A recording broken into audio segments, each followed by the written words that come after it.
ESPN, the world's leader in motorsports television, presents Speedworld.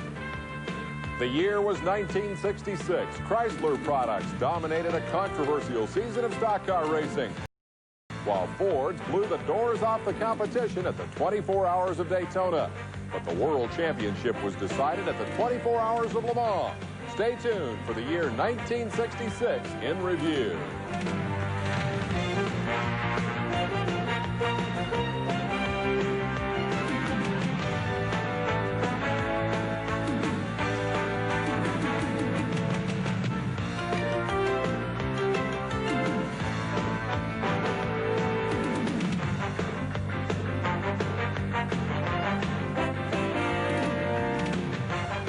Hello, everyone. I'm Dave Despain, welcoming you to the glory days of motorsports. In this episode, we take you back 25 years to the 1966 season in review, hosted by Chris Economaki. In stock car racing, NASCAR and Detroit were fighting over the rules. NASCAR won. The premier division was still called Grand National, and in addition to Daytona, Darlington, and Charlotte, the 49-race schedule also took the Pettys and Pearsons to places like Moyock, North Carolina. And on the World Championship sports car scene, Ford and Ferrari were poised for battle. Let's join Chris Economaki with the highlights of the 1966 racing season. It's more than hominy grits, fried chicken, and black-eyed peas that whets the appetite down south. It's more likely the deafening roar of the stockers. Daytona brought together the whole cast of NASCAR characters for what promised to be a year-long battle between Ford and Chrysler cars and drivers. Plymouth was back after a year's absence, led by former Grand National champion Richard Petty. Petty Engineering had a Chrysler Hemi engine under the hood, as did other Plymouths and Dodges. At the Daytona 500, Rapid Richard also had the lead and displayed blazing speed on the high-banked oval. Spinouts like these weren't Ford's only problems. An attempt to run their single overhead cam engine was disallowed, and Ford's wedge engine was not up to Mopar's Hemi head. Petty breezed along, averaging 160 miles an hour, till the seasonal Florida rains threatened to terminate the race. As was expected, the rain brought out the yellow flag, and then the red. But the checker made it official, 2 laps short of 500 miles. Petty chalked up his second win of a budding season. Ford was second and fourth. The NASCAR Grand National season looked promising. With Chrysler back, and Ford announcing production of its single overhead cam, the track promoters pushed aside their plate of collard greens in expectation of a platter of fatback. By Darlington, in May, green turned red. A factory Ford couldn't be found, having been withdrawn by Dearborn over the engine dispute. This year, the Spring Grand National at Darlington has been extended by 100 miles. It's now the Rebel 400. Meaning one more pit stop and a higher rate of attrition among the 36 starting cars. It's also the first NASCAR superspeedway race of the season to feel the full effect of Ford's withdrawal from stock car racing over a disagreement in new rules recently promulgated. It's Bill France, the president of NASCAR. Bill, what prompted the issuance of new stock car rules? Well, we were requested by a motor company to approve an engine that isn't available to the public. What will the long-range effect of these rules be, Bill?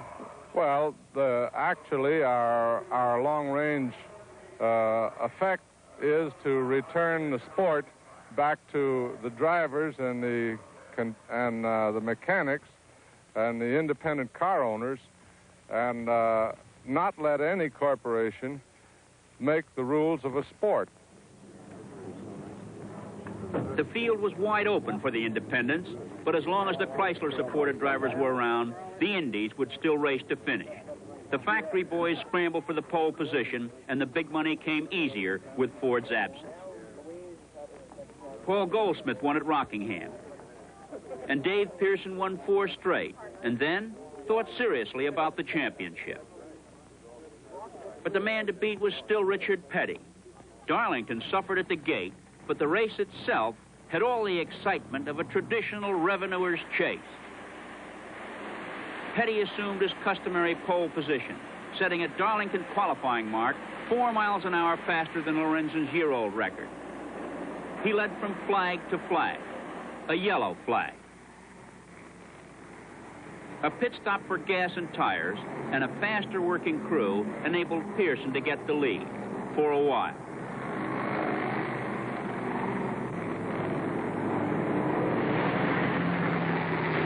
Down the main grandstand straightaway, Petty pulled abreast and streamed past Pearson to regain the lead. The blue Plymouth showed superiority in all departments and seemed untouchable.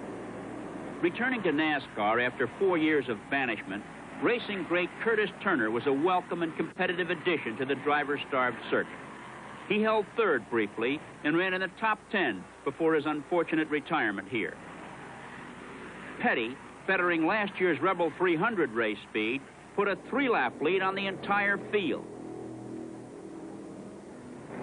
Late race action saw second place up for grabs.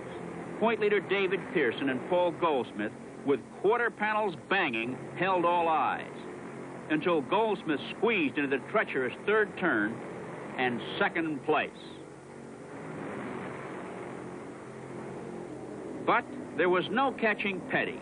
The youthful Charger led a Chrysler parade past the checker for his second major win of the season and his first ever at Darlington.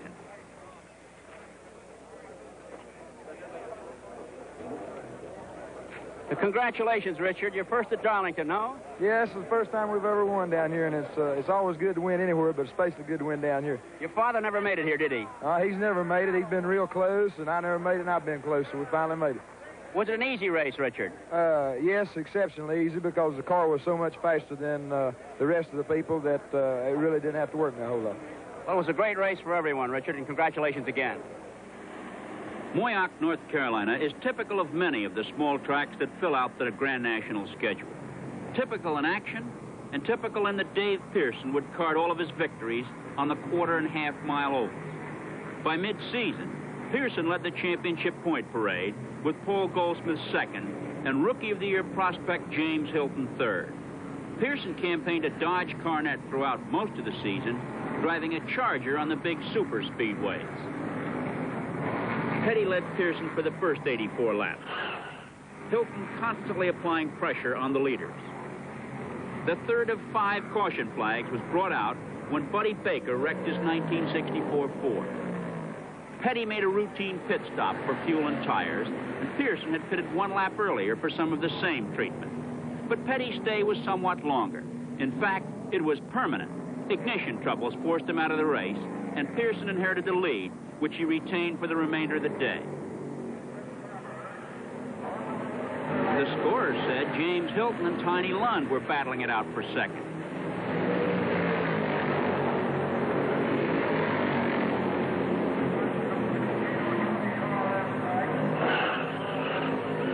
With 15 miles to go, Hilton spun out. Lund got by, and a post-race recheck of the cards showed Lund 2 laps up at the finish anyway. Pearson made it 6 wins, but James Hilton, a former mechanic, improved his point standings and was being noticed, and there were more surprises on the horizon. This ESPN program is brought to you by Quaker State. The Big Q is one tough motor oil.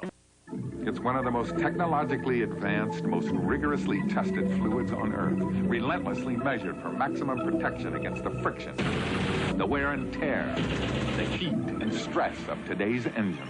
It is today's Quaker State. In Europe, in Japan, in America, Quaker State quality has passed the most demanding tests automakers can throw at it. At Quaker State, we don't just say we're tough, we're tested tough. The Big Q is one tough motor oil. Inventing is not for everyone, but if you have an invention or an idea for a new product, it's time to do something about it. Call the National Idea Center at 1-800-235-8000 and you'll receive free confidential forms. The National Idea Center will assist you through all phases of new product development. Inventing isn't easy, but if you have a bright idea, call right now and you'll receive free information. That's 1-800-235-8000. By the National 500, penultimate race on the NASCAR Grand National schedule, the stock car rules picture had cleared. The 1967 rules had been published, and the season shapes up a good one. The Ford drivers were back, ostensibly testing engines and chassis for the 1967 season. And Chrysler found that they had some competition from these particular Ford drivers. Back in the fold were the familiar Ford faces of Gordon Johncock, along with Holman and Moody favorites Dick Hutchison, Cale Yarborough, and of course, Fred Lorenzen.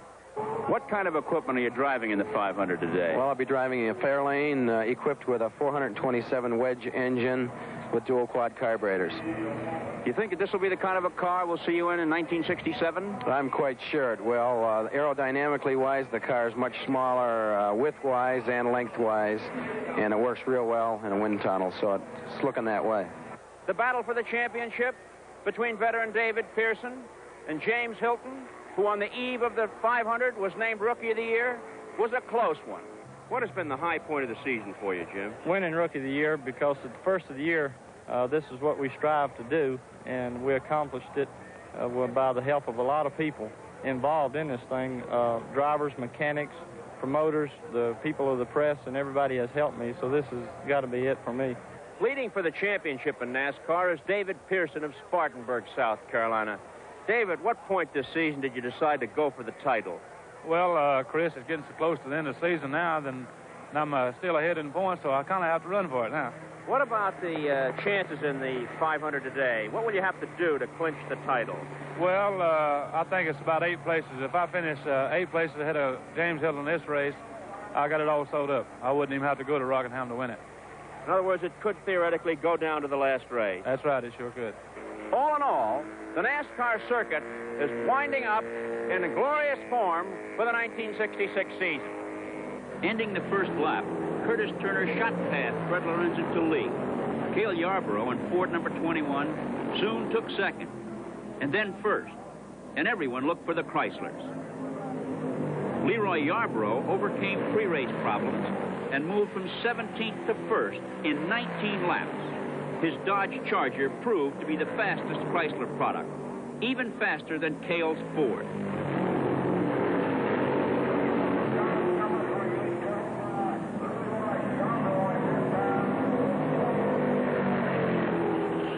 Fred Lorenzen, trouble-plagued with his new setup, spun out early and had to battle back into contention.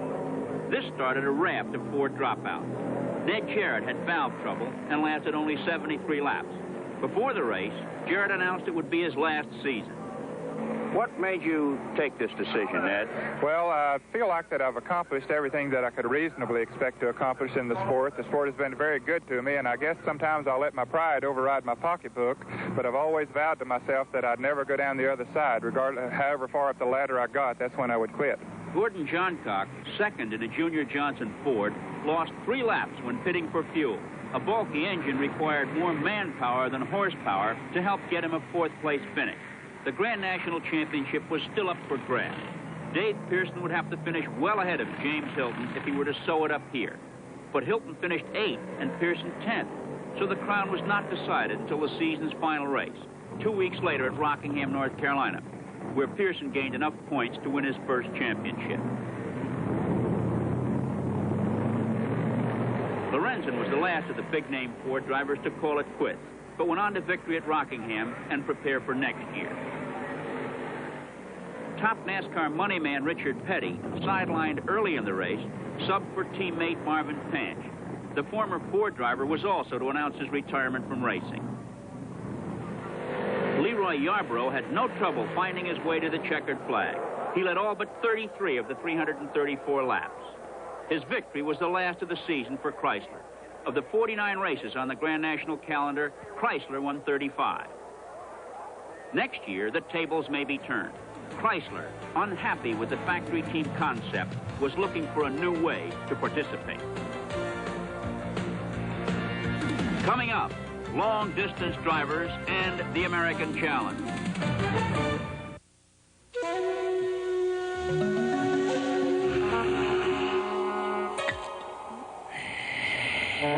Admittedly, the first personal computers were somewhat disappointing. Now, after 3 million years, someone finally got it right. AST. times have definitely changed. To see the complete AST line, call HW Computers, the business computer specialists. I was looking for a Honda Civic hatchback, and I was afraid I'd have to go way out of the valley to find it. I found out Colby Honda, in the valley no less, has one of the largest selections of hatchbacks in the world. I got the car, and then I find out Colby has a great service department. I work 5 days a week. They're open Saturdays. I don't have a ride. They have a free shuttle service. I worry about my car. They're factory trained. I'm special. They give me roses. So don't buy a Honda, buy a Colby Honda in the valley on Reseda Boulevard in Reseda. Coming up on SportsCenter, the Giants and Braves jockeying for a position in the West. The National League West leaders, the Dodgers, look to stay up top and keep the margin comfortable. And the LA Raiders debut Todd Marinovich, Mike Tirico, Jimmy Roberts at 11:30 Pacific. Ferrari. In automobile racing circles, the name is synonymous with master. The screaming red cars from Modena, Italy, for years have subjugated all comers. In races from Sebring to Le Mans, the prancing horse emblem has been the sign of the king.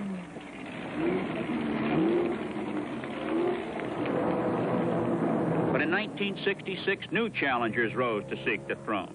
Carroll Shelby joined battle as master of the $1 million Ford Mark IIs. And lean Texan Jim Hall unveiled his plastic-bodied innovation, the Chaparral II. America had thrown down her gauntlet.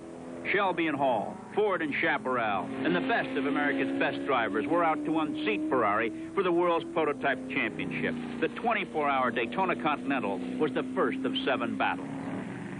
A phalanx of Ford Mark II prototypes and the new coupe-bodied Chaparral dominated the thundering pack in its restrained run to the green flag.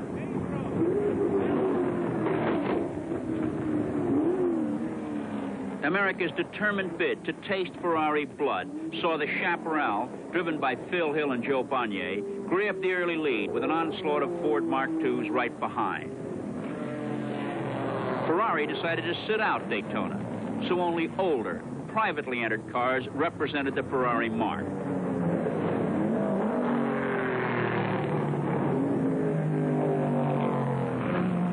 The lone Chaparral, with no bench strength for support, clung tenaciously to the lead until Ken Miles stuffed it to his big Ford and breezed past the Texas Roadrunner. Then Pedro Rodriguez, dauntlessly defending Ferrari's name, caught the Chaparral too.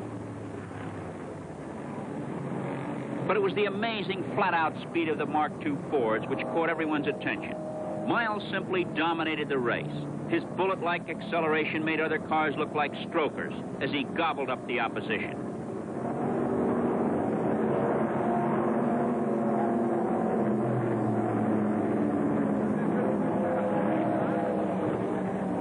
By dusk, the Chaparral had pitted twice and was running for test purposes only, hopelessly out of the race.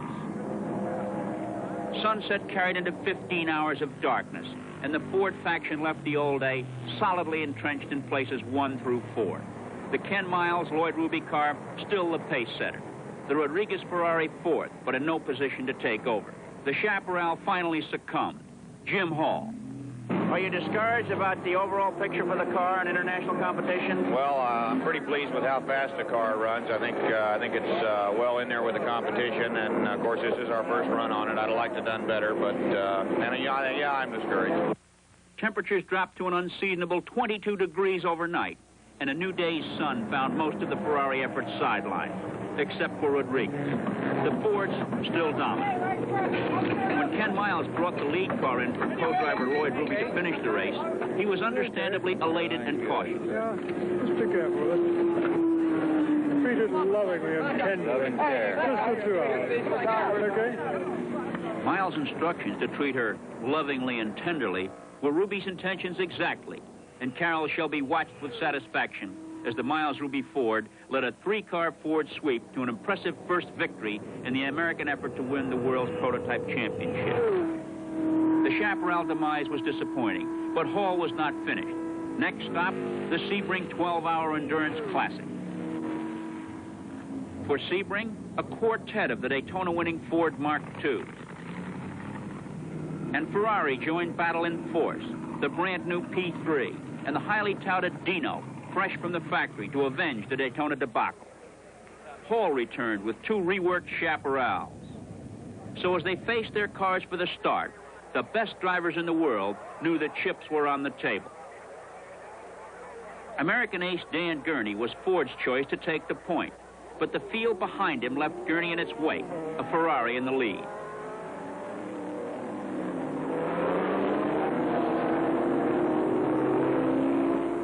Graham Hill recaptured the lead for Ford before the first lap is concluded. But the real excitement was Gurney's mad dash through the 64-car field after finally getting underway. By 20 laps into the 12-hour Enduro, Gurney had passed 61 cars as he averaged close to 110 miles per hour. Mike Parks in the P3 Ferrari had taken the lead. Daytona winner Miles second in a Ford Mark II, and Gurney third. Gurney passed Miles next, and then Parks. A total of 63 cars under his belt, only 25 laps into the race. Gurney had considerably brightened faces in the Ford pits. But there was only gloom in Texas land as Hall retired both chaparrals with oil leakage problems. Ford's elation at Gurney's success was doubled when Miles moved into second place, pushing Parks' Ferrari to third. It began to look like a Daytona repeat. Back when I played with the Orioles, I enjoyed being associated with baseball's best. I still do. That's why I'm signing a limited edition of these great baseball books from World of Baseball. And I'll be back in a minute to show you how to call for your own autographed copy. It's 3-2, and it's him against you. It's the one and only. It's baseball. Enjoy all the greatness of your favorite game in an exceptional new library of fine books. World of Baseball. You'll treasure each hardbound edition of this magnificent series as you travel from the early days to your latest heroes. You'll get the game from all angles as the World of Baseball touches every base with memorable photography, fascinating stat graphics, and colorful writing that captures the game as never before. And you'll start right at home with the Sluggers. This first power-packed volume gives you a great look at the hitters through the ages, how they match up, their weapons, their swings, their secrets, their stats. From Cobb to Canseco, they all take their best cuts in the Sluggers. And by calling this toll-free number now, you can enjoy a free 10-day preview of this classic volume at no risk. If you don't agree the Sluggers is a hit, simply return it and pay nothing. Keep it and it's yours for the low introductory price of only $14.95. Other valuable collector's editions will follow every other month. You may cancel anytime. Satisfaction guaranteed. Each edition is a collector's dream, containing almost 200 pages with over 300 pictures and superlative writing that includes personal memories and lively anecdotes from the game's greatest. Call now and start with a free 10-day preview of the Sluggers at no obligation. It's a free look at the finest baseball library ever published. If you love baseball, call now and lead off with a big hit, a free 10-day preview of the Sluggers. Keep it, and I'll send you a personally autographed collector's edition of the Fielders. There is only a limited edition of these autographed copies, so call now. I hope this one's for you or a friend of yours. Welcome back to the Glory Days, recapping the motorsports year 1966, 25 years ago. Now, as we've already seen, the Fords were dominant at both Daytona and Sebring, but the 12 hours did include one last-minute surprise. Assured a two-car sweep, Ford gave Gurney the honor of taking the Sebring checkers, but the reward for his impressive first-hour charge was engine trouble within sight of the finish. Dan pushed across the line and was disqualified for his trouble. Ford teammate Ken Miles scored his second win in as many races. Ferrari came back strong in Monza, winning at home for the Italian fans, and won again at Spa, Belgium. But the victories were hollow. Ford skipped those races to prepare for Le Mans. The 50th running of the famed Targa Florio was, as usual, a Porsche parade. The German sweep of the race over the bumpy and mountainous back roads of Italy had little impact on the Ford versus Ferrari battle for the championship. And Porsche was not alone in the role of world championship underdog. Joe Bonnier and Phil Hill teamed up for the American-built Chaparrals to win at Nürburgring. That set the stage for the climactic 24 hours of Le Mans. Again, Chris Economaki. As they prepared for the start, Ferrari outnumbered Ford, but only 3 cars were their latest models. Nevertheless, it was clear everyone was at strength. This was the climax. The driving talent was overwhelming. For Ford, Gurney, McLaren, Grant, Chris Amon, Mark Donohue, Mario Andretti, Graham Hill and Dick Hutchison. Ferrari had Bandini, Parks, and Guichet, losing Surtees in a last-minute dispute. Fords held a convention in the first ranks right from the start. But everyone knew 24 hours at Le Mans is unique to all the world of motor racing, and no advanced predictions could properly account for the oddities of the French Classic. Dan Gurney emerged finally as the leader with his Ford companions in the chaparral right behind. Then, brief showers. In the switch from dry to rain back to dry tires, the Phil Hill-Bonnier chaparral lost significant time.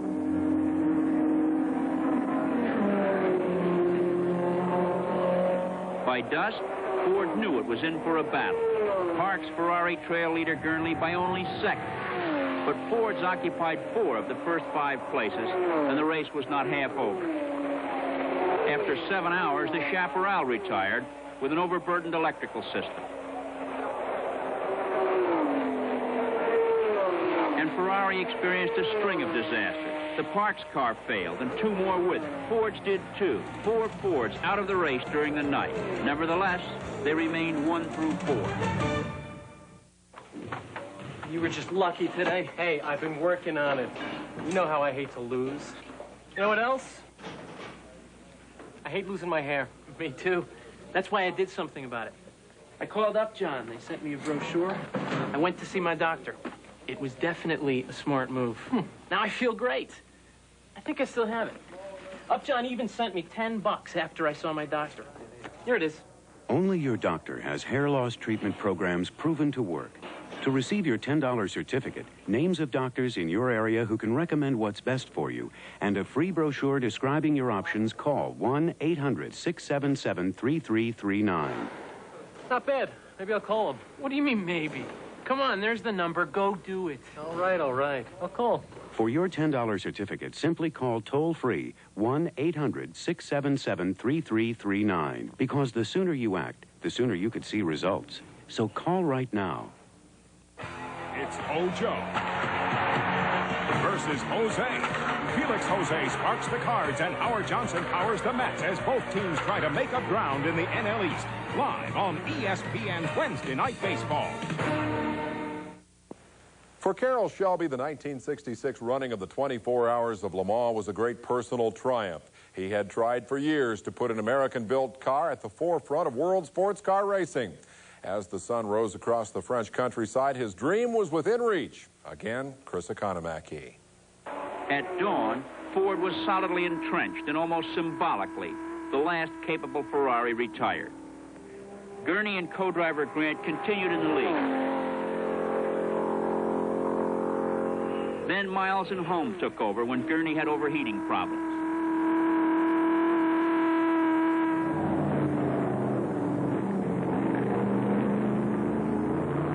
Ford, despite Gurney's unfortunate demise, was able to count on the first 3 places, barring any other surprises. The 3 Fords had no troubles, but an attempt at a dead heat finish left the actual winner undecided.